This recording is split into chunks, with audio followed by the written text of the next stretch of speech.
Assalamualaikum warahmatullahi wabarakatuh.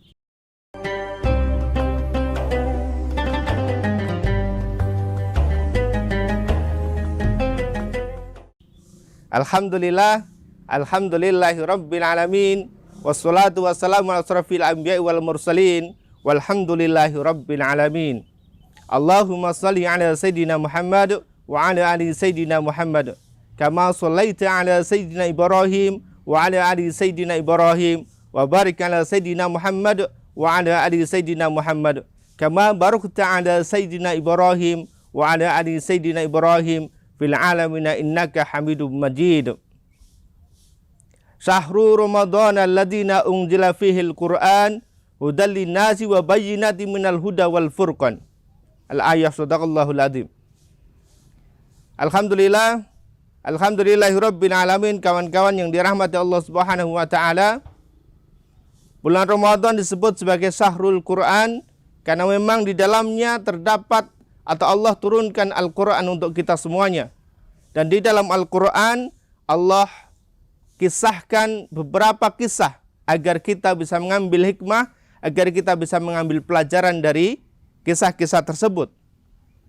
Dan ketika kita mengalami persoalan yang sama, ketika kita mengalami persoalan yang mirip, dan kita melakukan hal yang sama juga, melakukan hal yang sama seperti yang dilakukan dalam kisah tersebut, maka kita akan mendapatkan hasil yang sama juga.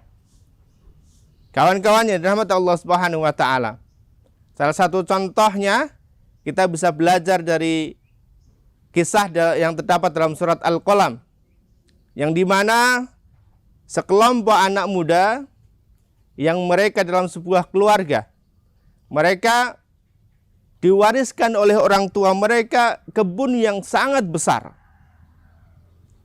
Kebun itu mereka rawat, kebun itu mereka tanami, hingga kebun itu akan membuahkan hasilnya.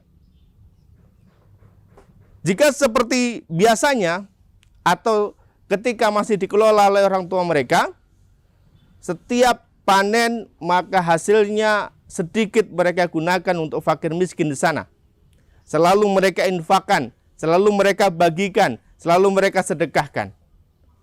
Namun untuk panen kali ini, karena anak-anaknya ini sudah merasa bahwa kebunnya ini sudah diserahkan kepada mereka, dan mereka lah yang punya hak penuh atas kebun tersebut, maka berembuklah nih keluarga, berembuklah nih anak-anak. Mereka berembuk, berinisiatif agar bagaimana ketika panen tiba, mereka tidak perlu membagikan kepada fakir miskin. Hasilnya itu mereka bagi sendiri, hasilnya mereka nikmati sendiri, tidak perlu dibagikan dengan orang lain. Nah, seperti kebiasaan orang Arab ketika itu, ketika ada orang yang panen, maka orang-orang fakir miskin akan berdatangan untuk meminta jatah mereka atau meminta bagian daripada hasil panen tersebut. Maka untuk itu mereka berdiskusi bagaimana agar hasil panennya itu tidak sampai orang-orang miskin, orang-orang fakir itu datang untuk meminta kepada mereka. Lalu dibikinlah kesepakatan. Gimana caranya? Mereka panen di pagi hari, di pagi-pagi buta, dikala orang belum bangun, dikala orang-orang belum siap, belum tahu. Oke, mereka kemudian seluruh anggota keluarga sepakat. Besok pagi panen kita lakukan di pagi-pagi hari, di pagi-pagi buta. Allahu Akbar. Kawan-kawan yang dirahmati Allah Subhanahu wa taala, mereka sudah merencanakan sebuah rencana yang itu lain daripada biasanya. Yang biasanya ketika mereka panen, orang tua mereka panen selalu berbagi dengan orang lain. Namun kali ini mereka tidak ingin berbagi. Mereka hasilnya ingin dinikmati sendiri. Dan mereka kemudian pun berencana bahwa pagi-pagi buta mereka akan melakukan panennya tersebut. Nah, luar biasanya. Ketika mereka berencana, Allah pun juga berencana. Dan bahkan Allah tidak sekedar berencana, tetapi Allah sudah melakukan sebuah eksekusi.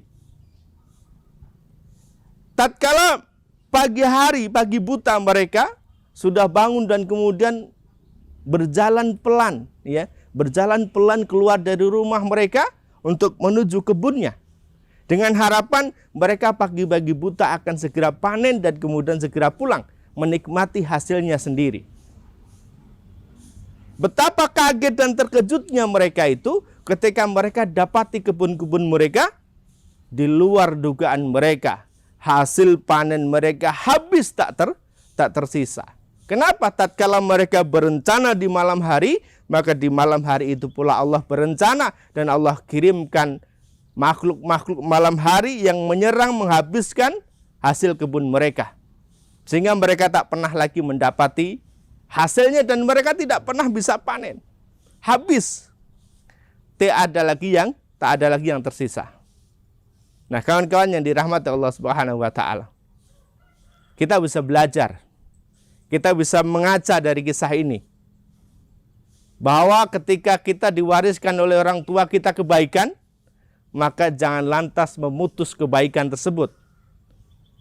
Kebiasaan orang tua yang ketika panen mereka selalu berbagi dengan orang lain. Namun saat ini mereka tidak mau berbagi, maka kebaikan itu tidak bisa diteruskan oleh anak-anak mereka. Mereka memutus kebaikan dari orang tua mereka. Yang kedua, kita bisa belajar juga bahwa orang-orang yang pelit, orang-orang yang tidak mau berbagi dengan orang lain, orang-orang yang tidak mau bersedekah, orang-orang yang tidak mau berinfak, orang-orang yang menahan harta mereka, dengan sangat mudah Allah ambil, dengan sangat mudah Allah habiskan. Bahkan mereka tidak lagi mendapati modal yang mereka gunakan untuk menanam, tetapi itu habis semuanya, habis, tak tersisa lagi. Sehingga mereka tidak ada lagi bekal untuk mereka menanam berikutnya. Kalaupun kita sedang berbisnis, kalaupun kita sedang berdagang kawan-kawan, seharusnya kita akan kembali modal. Dan bahkan teman-teman seorang pedagang itu sering mengatakan bahwa ketika mereka berdagang, berjualan, kemudian mereka berbisnis, hanya modal yang mereka dapatkan saja, tidak ada keuntungan atau tidak ada lebihnya, itu saja mereka sebut rugi. Apalagi kalau kemudian sampai modalnya pun juga habis tak tersisa. Maka kawan-kawan, ini bukti nyata bahwa barang siapa yang menahan harta mereka, yang menyimpan harta mereka, mereka tidak mau menginfakkan harta mereka di jalan Allah, mereka tidak mau berbagi dengan fakir miskin, tidak mau berbagi dengan orang lain, maka Allah akan ambil harta mereka dengan secara paksa. Dan Allah bisa.